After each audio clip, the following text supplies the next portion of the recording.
Hello, it's Kyle Stallones. It's February 12, 2024. We're here today at the Fellowship Hall at the Tomball Museum Center in Tomball, Texas. We're here today to interview Mitch Ford, and this is part of our ongoing video series, collecting the memories of some of the families who made this area such a great place to live. You can see this video along with our other videos at our YouTube channel at Tomball Museum. And Mitch's family, Millard Ford Jr., his dad and his grandfather, Millard Ford Sr., owned Ford Chevy service, among other things, and we're here to talk about that and their family history today. Would you tell us your name, Mitch? It's Mitch K. Ford, K standing for Kerr, which was my mother's maiden name. I was born here in Tomball, Texas at the old hospital over on Hospital Street on January 3rd, 1963. Who was your delivering doctor there?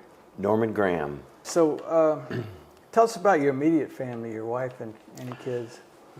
We don't have any children. My wife, excuse me, her name is Claire Ann Damiano Ford. She is from Washington, D.C. She was born and raised in Washington, D.C. Born in Washington, D.C., raised in Maryland, I'm sorry. She's Northern Italian. Her father's real name was Alejandro Paulo Damiano. So she's got the blonde hair, the blue eyes, and she moved down here from Chicago in the early 80s because she was an RN, and she came to work at the Tomball Hospital. And we lived in the same apartments over off 1960 during the early 90s, and that's where we met and dated for a while and ended up getting married. Great. And tell us about your dad and your uncles. Dad was the oldest of three boys, Roy being the middle, Homer being the youngest. And your dad was Millard Ford Sr.? No, Jr. Millard Ford Jr. My dad passed away March 14th of last year, 2023. Roy passed away this past December 31st. Homer is still alive. And those are the three brothers. There's no sisters or anything like that. Just the three brothers. Do you have any cousins under those other two uncles? I do. I have, Roy had two daughters, Tracy Ford, it's Tracy Wyrick now, and Tammy Ford's Tammy Say now. Mike has a son that's living, I'm sorry, not Mike, Homer has a son that is still living, Mike Ford. And he lives out off of 249, if I recall correctly. And those are the remaining cousins. And growing up through the years, where did your family live here in Tomball? My immediate family, when I was a child, my brother, my mom, and my dad, we have a house, or there's a house over on Roxanne Street and Hicks Street next to the Lutheran Church over there. It's a red brick house, and I grew up in that house until 11 years old, and then from 11 years old, we moved into this house right here. And we've been in, well, I haven't been in this house ever since then, but from the time that I graduated from high school and then went to college, that's the house that I lived in. And that house, what's the name of the subdivision here? Tomball Terrace. Right, and it backs up to the museum, right? Correct, this long brown fence here. And we're currently remodeling it because we're going to move back into it. Great. And I looked back on a couple of the Tomball books, and we found a bunch of photos of your family. Could you hold those up and tell them who each of them is? The only one that I recognize in here is my dad. He's the little guy right here in the very middle at the bottom. And same one here. That's fine. My mom would not have been in the same class, so she was younger. So your mom, her last name was Simpson back then, right? No, my mom's name was Kerr. Kerr, that's right. Kerr. Okay. Simpson was my dad's mom's maiden. There's Dad right there. Millard Ford Jr. Millard Ford Jr. right there. And again, he would have been the only one. Well, that's a student council. There could have been more, but I think he was the only one there that I recognize. Yeah. What about the next one? That's what I'm starting to recognize him more as right there. Yeah. That's definitely Dad. That's the high school photos I've seen of him.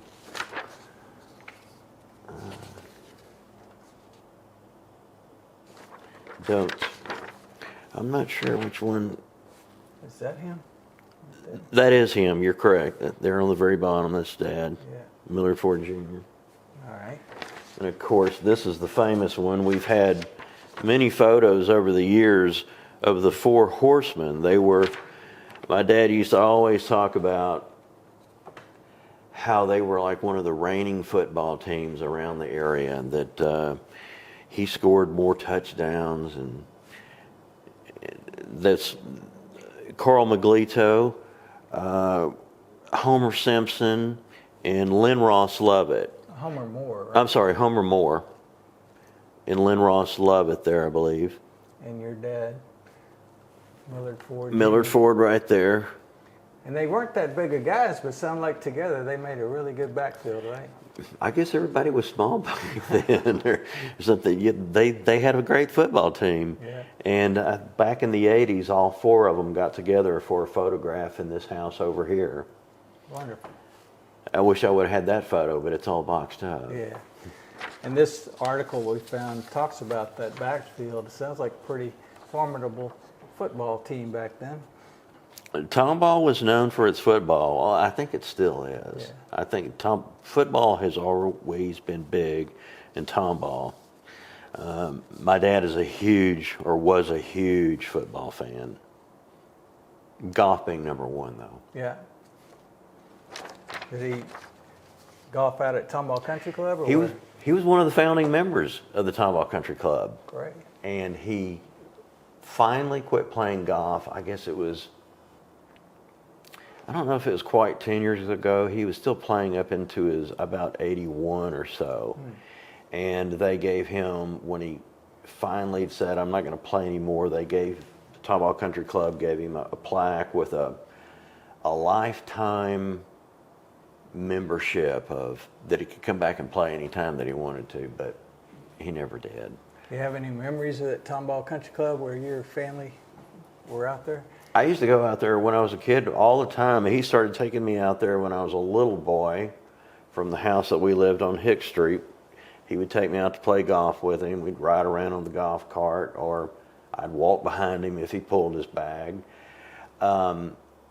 And then as I grew older, he got me up into playing golf, especially when I got into, I believe, junior high school. And so I played a lot of golf out there over the years with him. And we had some good times out there. And it looks like this was the Simpson family. Tell us about that, the tie-in between the Fords and the Simpsons. The Simpsons that was my grandmother, Millard Ford Sr.'s wife, Louise Simpson. She started out in Alabama. How she got here down to Tomball, Texas, I'm not sure. I know that I've asked my dad about it over the years, but I don't recall how they connected and how she got here. It was very early on that she came down. Louis Simpson Ford. And that looks like maybe her right here, right? That is her. And then this appears to be her mother, Mrs. Simpson. Right. And she had some sort of hotel here in Tomball. Do you know anything about the hotel? I don't recall the Simpson Hotel unless it tied into the railroad boarding house that they had. I believe that's Elm Street, that's right across from the tracks. Unless that was it, I don't know what the Simpson Hotel was. But the one you recall was the Simpson. What was the boarding house you mentioned? Right now it's called the Gray's Restaurant. They redid that into a restaurant. It's right across basically from the old depot there. Yeah. It was a railroad boarding house that she and my grandfather opened up in the 1920s, and they ran through the 1930s. My father was born in that house in 1932. And in those days, they still had steam locomotives that were on the rails there. And my dad grew up in that house for a little while. I know that he was there long enough that he would go across the street, because he would tell me this, he would take coins, and while the locomotives were switching, He'd put the coins on the rails and get them bigger and bigger and bigger. Yeah. So I do know that about him. Maybe that was called the Simpson Hotel at the time. Well, I think a lot of the places in Tomball had a formal name and then a local name, so you never know which one, what the name was at the time, right? That's right. And this, another photo here. Can you tell which one that looks like Millard Ford? I'm guessing Millard Ford Sr. on a horse there, right? They were big. Apparently, I guess my grandfather was big into equestrian horses. Over on Huffsmith-Corville the road, I believe that's the one that intersects with 2978 there where the McDonald's is. And 2978, as it crosses 2920, becomes Huffsmith-Corville, correct? Yeah. Down there, they had a farm before they had the house on Main Street. And my dad, my grandfather bought my dad a pony when he was a younger boy. And the only thing I can think of is that may have been one of the horses or the horse that he had. The horse's name was Tony. If that was it, I don't know, but I wouldn't be surprised if that was my dad sitting on the horse. Interesting. All right, this had two of the Fords in it. The boy here appears to be Homer Ford, and then one of these appears to be Millard Ford. I'm guessing Millard Ford Sr. maybe? That's my grandfather right there. Okay. On the far left here. He had, in those days, he had a real thin mustache. And this looks like our famous Mayor Ferris back then. That's right. That's who it was. Yeah. That's who that is in the photo. All right. The next photo here. Tomball Rotary Club. Tomball Rotary Club. He was big into that. So was his father, with a lot of prominent people in Tomball. So that would be both your father and your grandfather? They were both in it. Yeah. And I believe Homer was in it also, I believe. I'm not sure if Roy was, but I know that Homer was, I think. Great.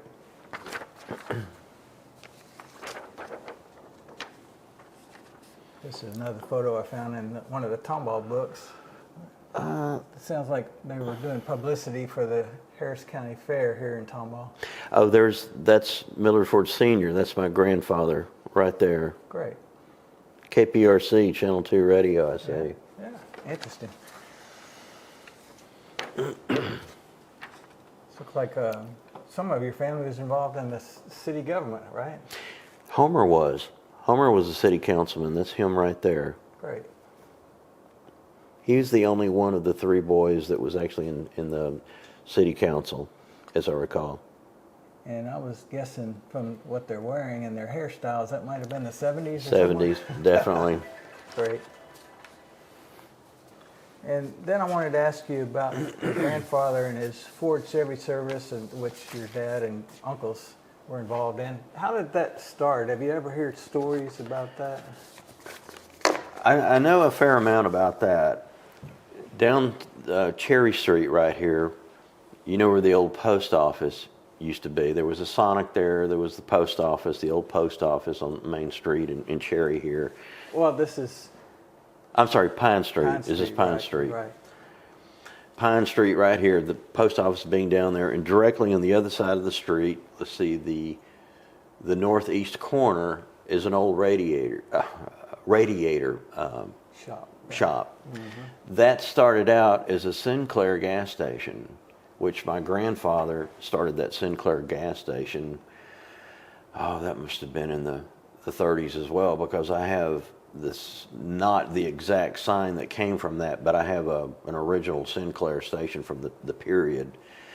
He started that Sinclair station, and they ran that for a long time, and my dad actually worked there for him, and my dad started giving driving lessons to people around Tomball when he was 13 years old. Wow. What kind of cars, I guess, back then? Model A's or something? Things like, yes, they were the quite old ones. Yeah. The dealership, the Ford Chevrolet dealership, which is at the corner of, that would be Cherry, I believe. Is that Cherry over there? I think it is, Cherry and Main. Right, Cherry and Main. That dealership had been there for a little while. I don't know who the gentleman was that owned the franchise, but as I understand it from my dad, it either wasn't doing too well or the gentleman wanted out of the franchise, and my grandfather was very interested in it, and he actually was able to acquire that franchise, and then that's where the original Ford Chevrolet super service car dealership started, was right there on Main Street. My dad worked there through his younger years, and then he went to college. He went to SMU, and then he was drafted into the Army, the military, during the Korean War. And when he came back, my grandfather wanted him to work full time, so he didn't go back to SMU. So he became basically helping my grandfather out, selling cars. He wore one of the white shirts at that time, at that point in his life. And then as the other two brothers grew up, they came back and they worked there as well. I know that Roy did, and I think that Homer did for a little while. They definitely worked there. And in 1973, they started construction on the new Ford Chevrolet dealership, which was out there on 249. In those days, it was called 149, and it was right next door to the Goodson's restaurant that's out there right now. So they all three of the brothers worked and ran that dealership from 1973 on until Homer sold out and my dad and Roy retired. They retired around 1977 or 78. And then the Chevrolet dealership became Monty Haskins. And after Monty Haskins, it became Parkway Chevrolet, which is still around, but further south down 249 now. Great. So this was an early description of the Ford Chevrolet service. So I wanted to, you mentioned the Sinclair service station. So when I was a kid, I had a vague memory of one of those stations, either that one that you mentioned or the one further south there across the street. They had a little pond there with some goldfish in it. Was that y'all's or was that the other one? My grandfather built that, okay. And that's exactly what it was. It was a goldfish pond. And so that would have been just east of the old post office right there on Correct. the corner, right? Correct. And I remember right beside, on the side of the building, they had kind of like a little pond there, and then the gas pumps were out toward the streets, right? That's correct. It was a little concrete pond that he built to have fish. Yeah. My grandfather was sort of ahead of his time. He had one of the first color TVs in Tomball. He had the first wire recorder back in those days. And the house that was on Main Street, when you went in the kitchen, next to the kitchen, remember the old Johnson refrigerated water fountains that you would go up to as a kid? There was one of those that was in that house, and I always thought that was a novelty when I was a little boy and would go in there. So he built the concrete pond, and he liked fish. He liked goldfish. You brought a photo here of Kerr's Pharmacy. Tell us about that. My grandfather on my mom's side, my grandfather and my grandmother, the Kerrs, they came from Houston. They moved from Houston to Tomball. And my grandfather, W.B. Kerr, he was a pharmacist in Houston. And when they came here, he opened up this pharmacy right there on Main Street. My grandfather, he sold this one, and he moved, the funny thing is he moved right down about 100 feet and opened another pharmacy with Lloyd Ward. They became partners, and then my grandfather ended up selling, it was Kerr's Pharmacy, not this one right here. This one ended up becoming Gloyer's Pharmacy. And in between, right next to this, was the old Perry's Five and Dime. You may recall the Perry's Five and Dime being up next to the New Klein's grocery store and the Bell's department store. Perry started out here.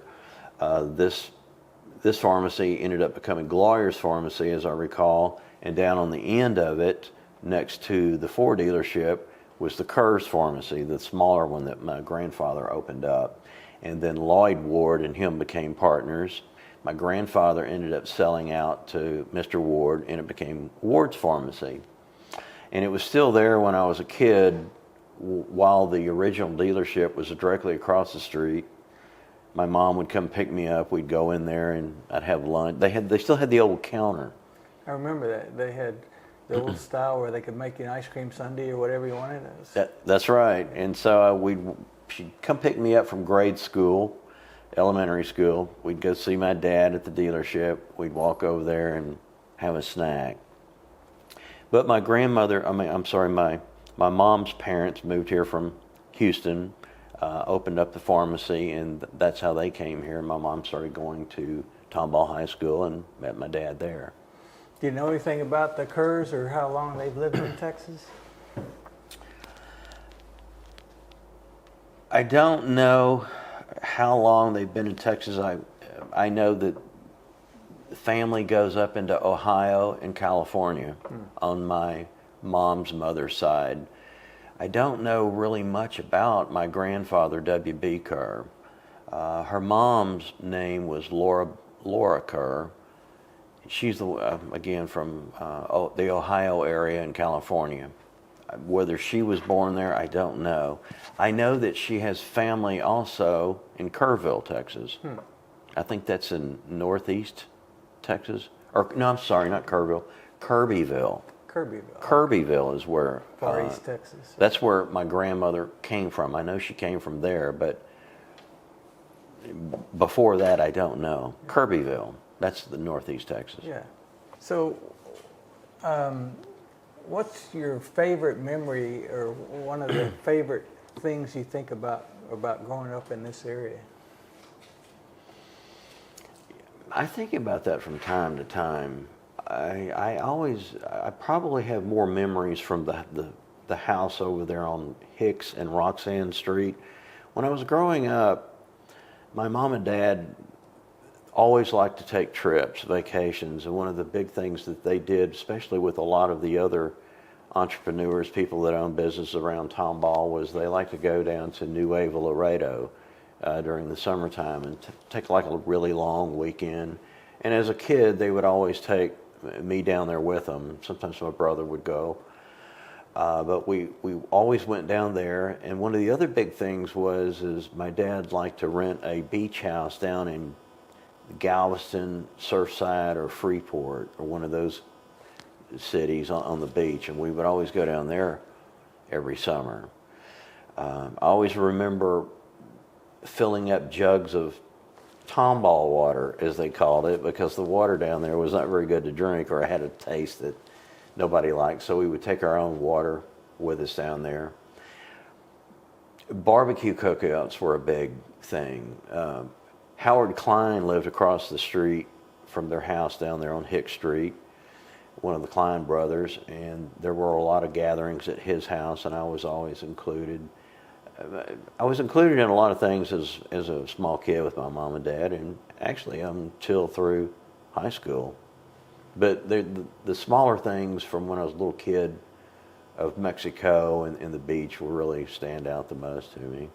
And tell us about your siblings. I have a brother. He still lives in Tomball, Texas. His name is Terry Ford. He's married, and his wife's name is Terry. Other than just being a small town and having a lot of local friends that I grew up with, friends that lived outside on the outside of skirts of the towns that had horses and livestock and things like that, and I still know some of these people. Those really are a lot of memories, because I don't think kids these days really get to experience that. But just being in a small town, things were just a lot different.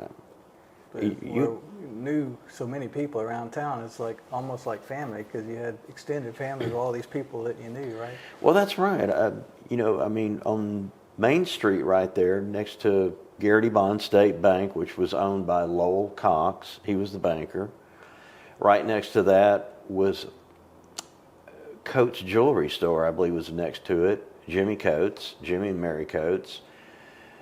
There was the Tomball Cleaners right there, which was owned by Leland and Wynette Bowling.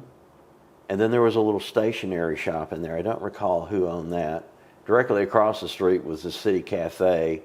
I can't remember the gentleman's name that owned it. If I heard it, I would know it.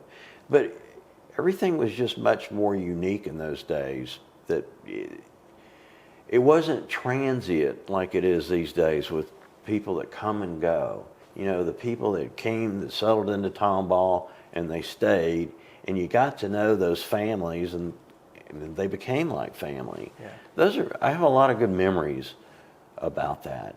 In fact, in this neighborhood right here, most all of my teachers of grade school lived in this neighborhood. Mm-hmm. I still have one living that she's left on the end down there. Who's that? Bobby Jean Oldham. Oh, yeah. Her husband was our principal there at elementary school. Right. Earl Oldham. Right. He passed away last year or the year before, I believe. So as a kid, did you spend time at the Chevrolet dealership? Do you have any memories of that? I did. I didn't spend any time at the one on Main Street because I was so small, but when Dad and Roy built the one out on 149 in those days, 249 now, my dad hired me to come out and mow the grass, and I think he hired me at 12 or 13 years old and paid me 50 cents an hour. And there was so much grass out there to mow. It was a self-propelled mower that when I finished at the end of the week, I was having to start up the next day to where it had started growing previously. I worked out there some summers, a few summers, and just doing odd jobs like that. And I got to know a lot of the people out there, and especially Jimmy Moore, and that brings back good memories. Did you ever have a desire to go into the auto dealership, or the car business? Not really. I mean, because Dad and Roy had retired so early, it was long gone. Let's see, I was in junior high school when this used to be the junior high school here on Main Street, which was the old high school. They retired about that time, and so I was still so little and young that I didn't really have time to think about it. I still had to go through high school. I still had to go through college. And by that time, so to answer your question, no. Yeah. And what did you go into for your career? I studied women's fashion design, believe it or not. That was what my degree was in. But I came out of school and I couldn't find a job in that. I was interested in the oil industry, and I was placed at Chevron as a contract worker in 1990, and then they ended up hiring me, and I just stayed at Chevron my entire career. It was a great career. Great. And what part of Chevron, what type of work were you doing there? I was in the land department. I was a land representative there. I started out in the law department in records, taking care of the records, and then through the merger with Texaco, I was redeployed and I was put into their land department, and Chevron trained me and everything. I became a land representative there, mainly working in division order work primarily, but Chevron required their people. We were very overlapping in everything that the land division, the landmen did, and the DO people, and so we were involved, and we had to make decisions on the disposition of the oil, the gas, contracts, you name it. I learned a lot. It was a really good job. So I went to school in college in Nacogdoches, Texas, Stephen F. Austin State University. Started out actually in geology. Anything else about growing up in the Tomball area you remember or want to talk about or share with us today? Well, yesterday, my wife Claire and I, we went to a birthday party who is the lady that lives just right next door to us. That's Herman and Emily McClinton, and they started the White's Auto Store on Main Street that is now the D&S Lawn and Garden Store. They came to Tomball in 1970, I believe it is, from, I think, the Spring Branch area. She turned 85, I believe she was 85 on Friday, but her birthday was yesterday. We went to that birthday party, and she was always like my second mom, since I lived so close to her, or right next door for so many years, and then here Claire and I are getting ready to move back in and be the next door neighbor again. Great. And they had kids there living next to y'all, right? What were their kids' names? Do you remember? David McClinton and Kim McClinton. David and his brother-in-law run the store here on Main Street, and Kim is retired. She's a retired school principal, if I recall correctly. And her husband, Stephen, is David's partner here in the store at D&S Lawn and Garden Care. I believe that's what it is. My dad played every day except for Monday, because Monday they were doing maintenance on the course, and he didn't play on the weekends because everybody else was off and was playing golf. So Tuesday through Friday he would play golf out there, and Fred was always part of that group. I was trying to remember, because it's so long ago, when I was in high school, they let the golf team practice out there at Tomball Country Club. But was there a little swimming pool? I can't remember. There was next to the clubhouse has always had a swimming pool. In fact, when we lived in the other house, we didn't have a swimming pool at that house, and we would always go out there in the summertime and go swimming. The clubhouse had that old swimming pool there. And you're right, the high school golf team did practice out there. I wasn't on that, but David McClinton was, and he was always out there. But I was always out there taking lessons. Great. You remember anything about the golf pro back then?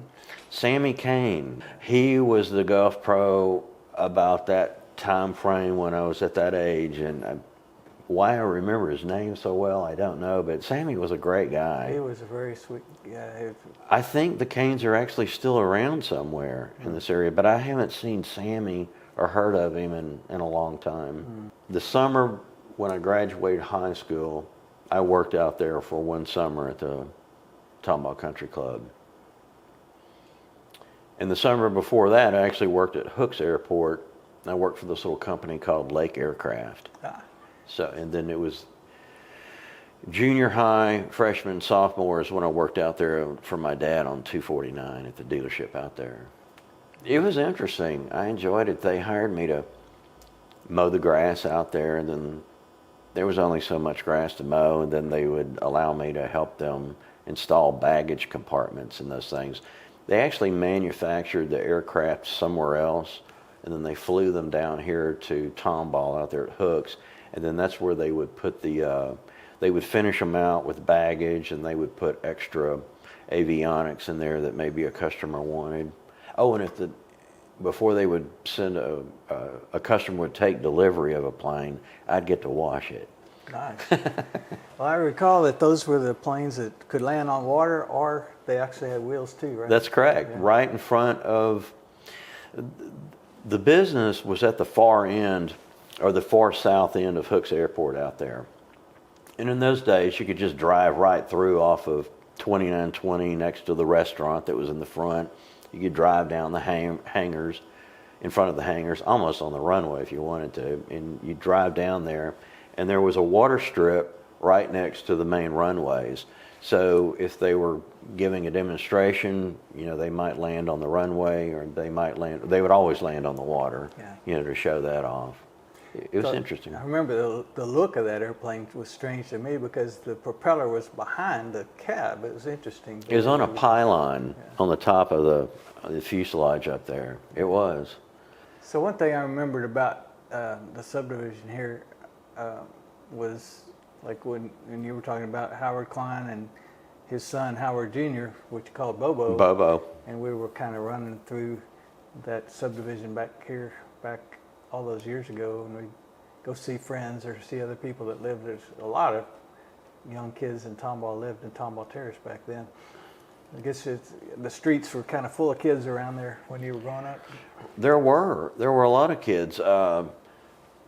Joe First, he worked for the light company. He had Kenneth First. Kenneth and Jan First. Kenneth was a few years older. Jan was about a year or so younger. They lived in here for a long time. Polly and Juanita Parker's sons, Terry and Ronnie Parker, of course, they were about my brother's age. They were probably maybe 5 or 6 years older than me. They were there for a long time. John Wagner from Shirley, or Shirley Wagner, I can't, they had a son, I think his name was John Wagner. They lived in the neighborhood for a long time. But Bobo, or Howard Jr., they lived in the house across from our house on Hick Street down there, and then they built the house at the end of Cherry Street. What's it dead ends to that high Holdreth. Yeah. And there's apartments down there now. Yeah. But Howard Klein had bought that property down there. They built a really nice house. And one thing that I did, my father would take me out there when I was a kid, and we would shoot skeet in his backyard because he had so much property there. Mm-hmm.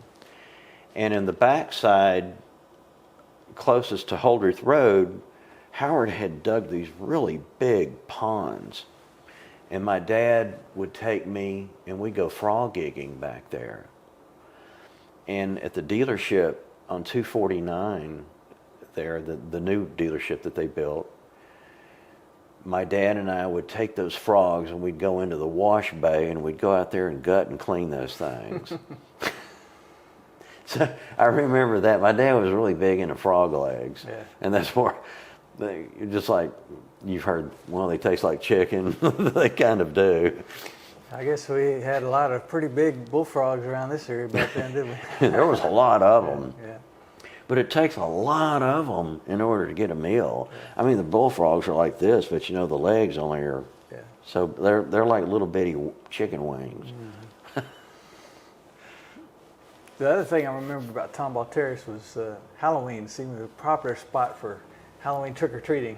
That's right. I forgot about that. When I was a small kid, I would put on my costume, and I guess because, it was it was like its own compound, and everybody felt safe. Yeah. And we'd all go through there. There were tons of kids that would go through there, and I was one of them at one time. Yeah. Let's see. Do you have any other memories of either one of those pharmacies you told us about? I never went into this pharmacy until it was Gloyer's Pharmacy. But I was still so young that my grandfather had actually ended up selling his partnership out to Lloyd Ward when they moved to the end of the little strip there. However, when it was Ward's Pharmacy, and as I mentioned earlier, when my mom would come pick me up from grade school and go see my dad, we did go in there quite a bit. Man, I would have like a tuna fish sandwich and a malt at the bar. I mean, it's a shame that you don't really see much of that anymore, especially the original stuff as it was, and people can experience that. I'm glad that I got to experience that.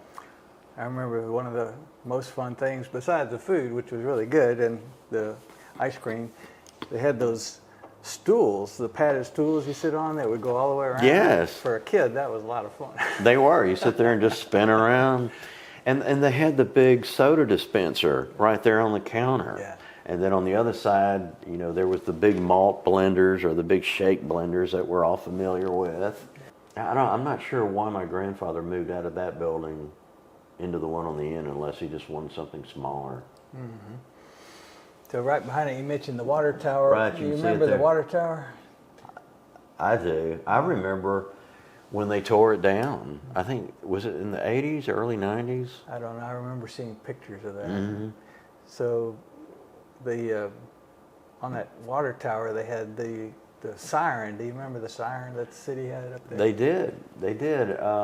In fact, wouldn't it go off, they would, every Friday at noon or so? I think it was every day at noon. Every day at noon? Yeah.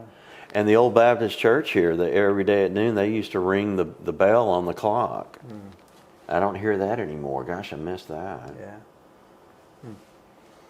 My grandmother, my mom's mom, she lived on Houston Street, right over here in one of these little wood frame homes that was there. And she would tell me that whenever they would fill that water tower up, I don't know how she knows this, I don't know it, or the technology behind it, but she said, that water tower had a one of those pointed like cone roofs around it, and it would apparently would overflow. And on really warm, hot days, if the humidity was relatively low, which is not very common here, she'd be sitting outside, and if the wind was blowing north, she told me one time it would just really cool down the air, and it made it nice to sit out there. Like a little mist, huh? That's what she would say. Cool. So what school buildings did you attend when you were coming up through school? I started out in the old elementary school over next to the New Klein supermarket over there. That was at Joe B. Street and Kiefer, right? Correct. Mrs. Rambo, she was my kindergarten teacher. My first grade teacher was Mrs. Oldham. I don't remember who my second grade teacher was, but my third grade teacher was Betty Roan. My fourth grade teacher was Sue Cox. You know Sue Cox. All of them were old Tomball names around. So that's the interesting thing about the teachers. They were all families that everybody knew around here. I know. And then when I went through fourth grade there, and then I went to what was the old high school down here on Cherry Street. That was the intermediate school at Zola Mae Williams, Gene Pritchard, Juanita Parker. They were my teachers there, and then that was 2 years, and then junior high was here on Main Street for 2 years. Don't really recall who all the teachers were there. They didn't live in here. And then from there I went to the new high school that they built out here on, was it Quinn Road? Well, back then it was Sandy Lane. But Sandy now, Lane. Yeah, now it may be Quinn or else Baker Drive. I'm not sure which there. Yeah. As a matter of fact, when I started there, Sandy Lane or Baker Drive here, it was still a sand road. Yeah. So, and went there for 4 years, obviously, and then graduated and went to Nacogdoches. I don't even recognize the school anymore. How about stories about your grandfather? Did you hear much about him or his life here in Tomball? He was big into technology.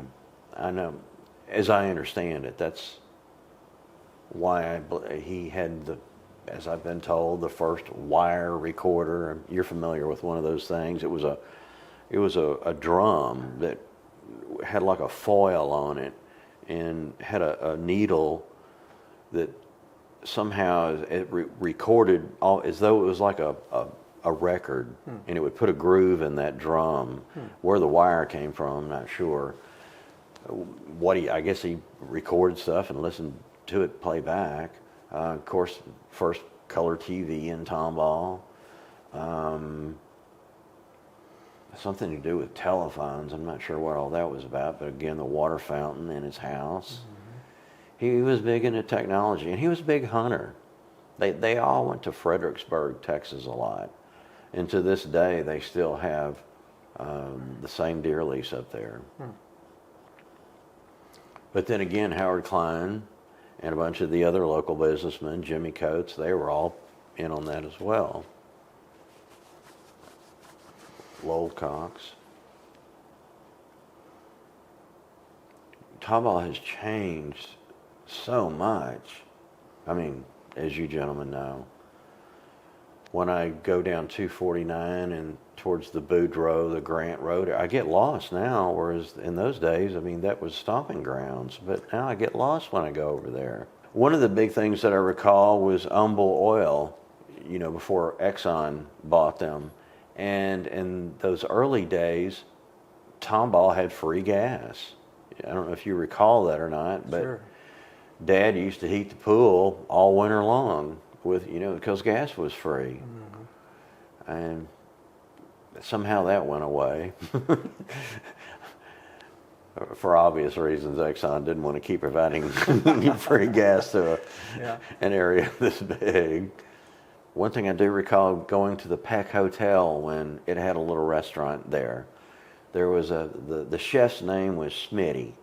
I don't remember his last name, but when I was a little kid, we would go to the Peck Hotel after church on Sundays and eat there from time to time. In those days, there just wasn't much here, especially when it came to food. There was the Dairy Queen, there was Goodson's, and there was a little mom and pop pizza shop, and that was about it. In fact, when they put the Sonic in, that was the huge deal right down here next to the post office. Yeah. We kept wondering when they were going to put a McDonald's in, but that came really late. Well, thanks for coming today and sharing your memories of Tomball and of your family. That's been very fun. You're most welcome. I appreciate it. Thanks for having me here.